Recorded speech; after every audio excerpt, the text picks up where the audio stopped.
नमस्कार दोस्तों, आप सभी का स्वागत है आपके अपने YouTube channel study with Prabhakar में। आज की इस वीडियो में बाल विकास एवं शिक्षा शास्त्र के कुछ महत्वपूर्ण प्रश्नों को देखेंगे जो आपके आने वाले सीटेट एग्जाम के लिए अत्यंत महत्वपूर्ण है। आइए शुरू करते हैं।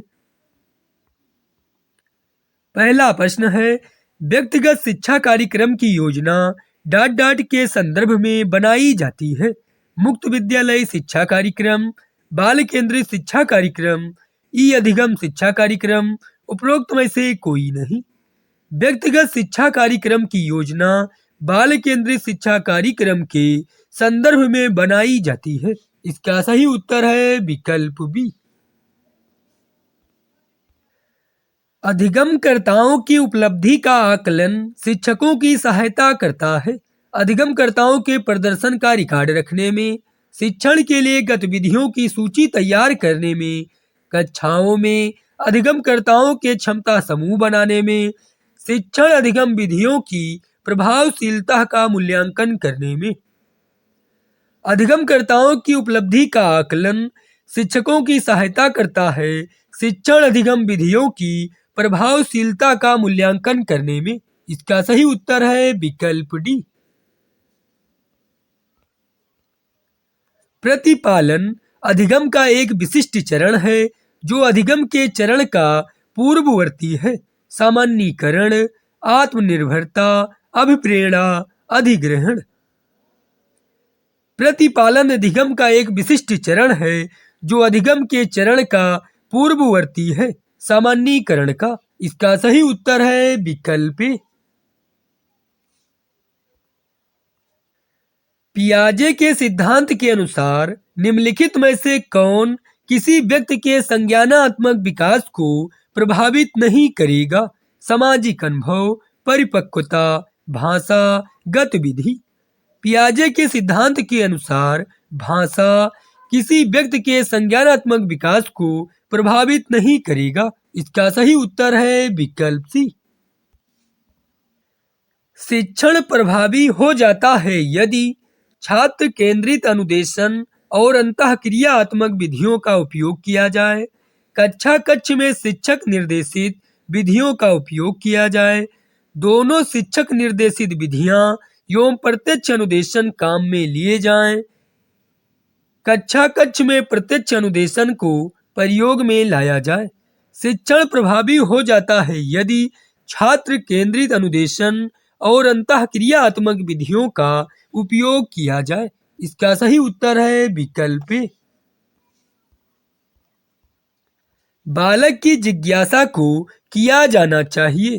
दमन, उत्तेजित, शांत, उपरोक्त में से कोई नहीं।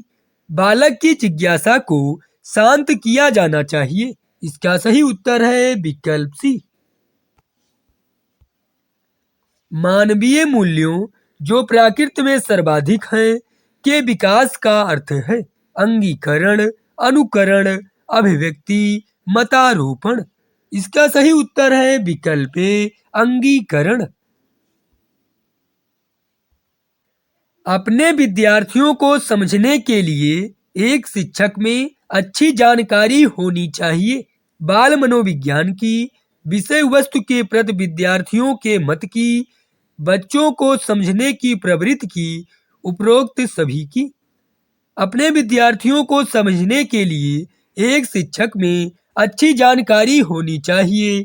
बाल मनोविज्ञान की, विषय वस्तु के प्रति विद्यार्थियों के मत की, बच्चों को समझने की प्रवृत्ति की, उपरोक्त सभी की। इसका सही उत्तर है विकल्प डी। निम्न में से किस स्तर में बच्चे अपने समकक्षी वर्ग के सक्रिय सदस्य बनते हैं?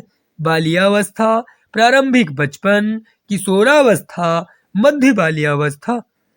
किशोरावस्था में बच्चे अपने समकक्षी वर्ग के सक्रिय सदस्य बनते हैं। इसका सही उत्तर है विकल्प सी। बुनियादी स्तर पर मातृभाषा में शिक्षा देना बेहतर है क्योंकि यह प्राकृतिक वातावरण में बच्चों को सिखाने में सहायता करेगा, बौद्धिक विकास में सहायता करेगा, बच्चों में आत्मविश्वास का विकास करेगा, अधिगम को सरल बनाएगा। बुनियादी स्तर पर मातृभाषा में शिक्षा देना बेहतर है, क्योंकि यह प्राकृतिक वातावरण में बच्चों को सीखने में सहायता करेगा। इसका सही उत्तर है विकल्प ए। आपकी कक्षा में एक छात्र देर से आता है, आप उसके अभिभावक को सूचित करेंगे, कारण जानने की चेष्टा करेंगे, उस पर कोई ध्यान नहीं देंगे, उसे दंड देंगे। आपकी कक्षा में एक छात्र देर से आता है, आप कारण जानने की चेष्टा करेंगे। इसका सही उत्तर है विकल्प बी। किसी विद्यार्थी की सबसे महत्वपूर्ण विशेषता है ईमानदारी, आज्ञाकारिता, उत्तरदायित्व की अनुभूति, सहभागिता। किसी विद्यार्थी की सबसे महत्वपूर्ण विशेषता है सहभागिता। इसका सही उत्तर है विकल्प डी। विद्यालय में विद्यार्थियों को कैसे अभिप्रेरित करना उचित है? शाश्वत अधिगम द्वारा, गहन अध्ययन द्वारा, प्रासंगिक अध्ययन द्वारा, चुने गए अध्ययन द्वारा। विद्यालय में विद्यार्थियों को शाश्वत अधिगम द्वारा अभिप्रेरित करना उचित है। इसका सही उत्तर है विकल्प ए। आपको शिक्षक दिवस पर कुछ विद्यार्थियों ने एक बधाई पत्र भेजा है, आप क्या करेंगे? उन्हें पैसों की बर्बादी नहीं करने के लिए बोलेंगे, कुछ नहीं करेंगे, उन्हें धन्यवाद देंगे, उन्हें बदले में शुभकामनाएं देंगे। इसका सही उत्तर है विकल्प सी, उन्हें धन्यवाद देंगे।